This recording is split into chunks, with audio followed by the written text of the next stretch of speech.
Praise the lord. ప్రభువైన యేసుక్రీస్తు నామములో మీ అందరికీ శుభాలు కలుగునుగాక. ప్రతి ఉదయం నీతో నా నిబంధన స్థిరపరచుదునని దైవ కార్యక్రమాన్ని వీక్షిస్తున్న దేవుని పిల్లలను మీ అందరికీ ప్రభువైన యేసుక్రీస్తు నామములో శుభాలు వందనాలు తెలియజేస్తూ ఉన్నాను.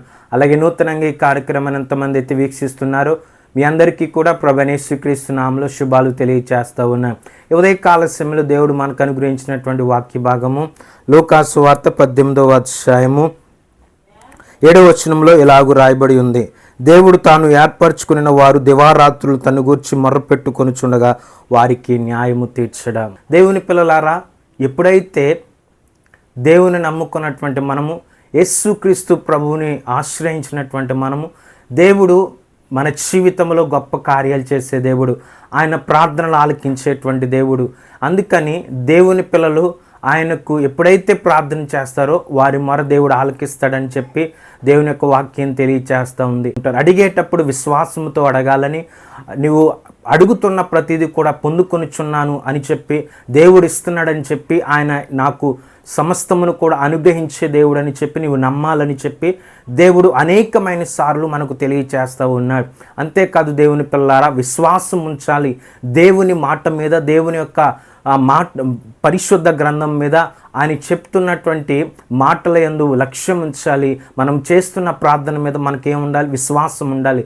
విశ్వాసము ద్వారానే సమస్తమైన కార్యాలు జరుగుతాయని చెప్పి దేవుని యొక్క లేఖనం తెలియచేస్తూ ఉంది. దేవుని పిల్లారా, ఉదయకాల సమయంలో దేవుని యొక్క వాక్యం తెలియచేస్తూ ఉంది.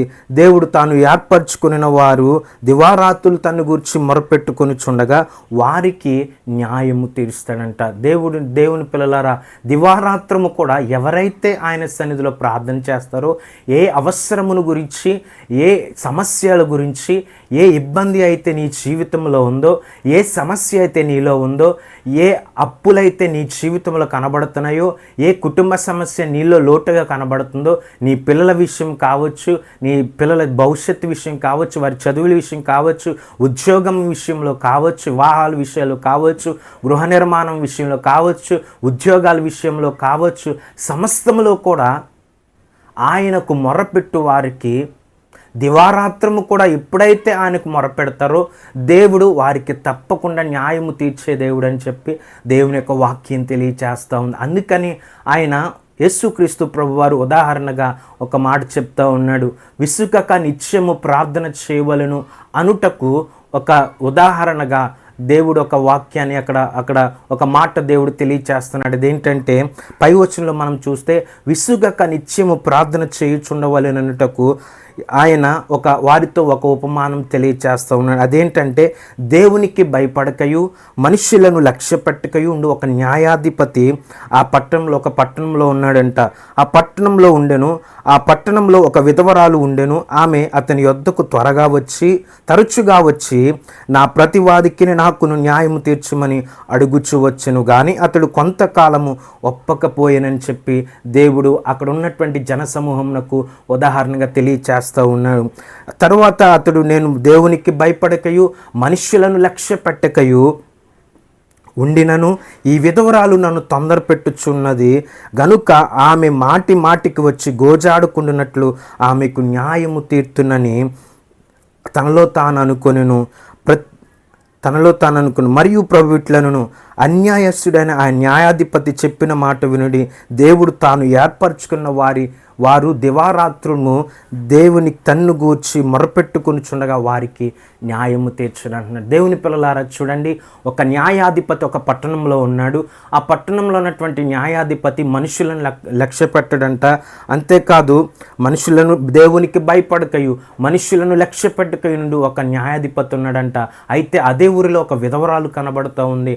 ఆమె ఆ న్యాయాధిపతి దగ్గరికి వెళ్ళి, నాకును నా ప్రతివాదికి నాకెవరైతే అన్యాయం చేస్తున్నారో వారికి నాకు న్యాయం తీర్చమని చెప్పి తరచుగా ఆ న్యాయాధిపతి దగ్గరికి వెళ్ళి, నాకు న్యాయం తీర్చుము, నా ప్రతివాది పట్ల నాకు రావాల్సినటువంటిది న్యాయము నాకు జరిగించు అని చెప్పి ఆ విధవరాలు ఆ న్యాయాధిపతిని అడుగుతూ వస్తూ ఉందంట. తరచూ ఆయన దగ్గరికి వెళ్ళి, ఆ న్యాయాధిపతి దగ్గరికి వెళ్ళి ఆ విధవరాలు అడుగుతూ ఉంటే ఆ న్యాయాధిపతి అనుకున్నాడంట, ఇదిగో నేను మనుషులను ఎవరిని లక్ష్య పెట్టను, దేవునికి కూడా భయపడను, అయినా సరే ఈమె తరచుగా వచ్చి నన్ను అడుగుతుంది, నేను ఏం చేయాలి, ఆమెకు న్యాయం తీర్చానని చెప్పి అతడు అనుకున్నాడంట. దేవుని పిల్లలారా, అందుకని దేవుడు అక్కడ అంటున్నాడు, ఎప్పుడైతే ఆ విధవరాలు న్యాయము తీర్చమని మాటికొచ్చి ఆమె న్యాయాధిపతిని విసిగిస్తూ ఉందో, అడుగుతూ ఉందో, అతడు ఇంకా సహనం కోల్పోయాడు. ఇంకా ఏమైనా సరే ఈ విధవరాలితో నాకెందుకు వచ్చింది, ఈమె న్యాయం ఏంటో తీర్చేదనని వెంటనే అనుకుని ఆమె న్యాయం తీర్చడంట. అలాగే దేవుడు అంటున్నాడు, దేవుడు తాను ఏర్పరచుకున్న వారు దివారాత్రులు ఆయన తన్నును గూర్చి మొరపెట్టుకొనుచుండగా ఆయన న్యాయం తీర్చడం. నిజమే, మనము దివారాత్రము కూడా ఏ అవసరత మనకులో ఉందో, ఏ అవసరత మన జీవితంలో ఉందో, మన కుటుంబంలో అవసరత ఏదైతే ఉందో ఆయనతో నిత్యము దివారాత్రము కూడా, పగలని లేదు, రాత్రి అని లేదు, మధ్యాహ్నం అని లేదు, ఉదయం అని లేదు, సాయంకాలం అని లేదు, రాత్రి అని లేదు, నడి రాత్రి అని లేదు, వేకువజామని లేదు, ఏ సమయమైందైనా నీవు ఆయన సన్నిధిలోకి వెళ్ళి ప్రార్థన చేస్తే ఆయన నీకు న్యాయము తీర్చడా అని చెప్పి దేవుని యొక్క వాక్యం తెలియచేస్తూ ఉంది.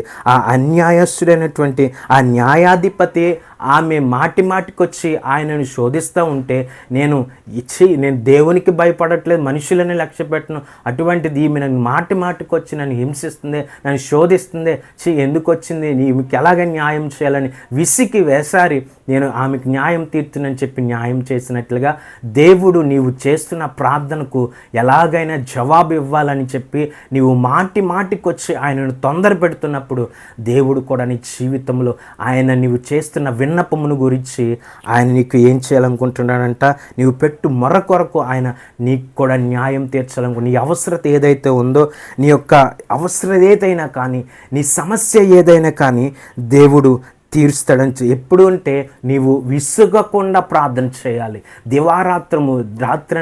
దివారాత్రులు కూడా, పగలు రాత్రి మధ్యాహ్నం అనే తేడా లేకుండా నీవు ప్రార్థన చేసినప్పుడు దేవుడు నీకు న్యాయము తీర్చగల దేవుడు అని చెప్పి ఉదయకాల సమయంలో తెలియచేస్తున్నాడు. దేవుని పిల్లలారా, ఆయన వారికి త్వరగా న్యాయం తీర్చును, వారి విషయమే కదా ఆయన దీర్ఘశాంతము చూపుచున్నాడని మీతో నిశ్చయంగా చెప్పుచున్నాను. దేవుని పిల్లలారా, అందుకని దేవుని వాక్యం తెలియచేస్తూ ఉంది, విసుగక ప్రార్థన చేయాలి, విశ్వాసముతో ప్రార్థన చేయాలి. ఆ కింద వచనంలో అంటాడు, మనిషి కుమారుడు వచ్చినప్పుడు భూమి మీద నేను విశ్వాసమును కనుగొనగలనా. విశ్వాసుల జీవితంలో, దేవుని పిల్లల జీవితంలో విశ్వాసం అనేటువంటిది నేను కనుగొనగలనా?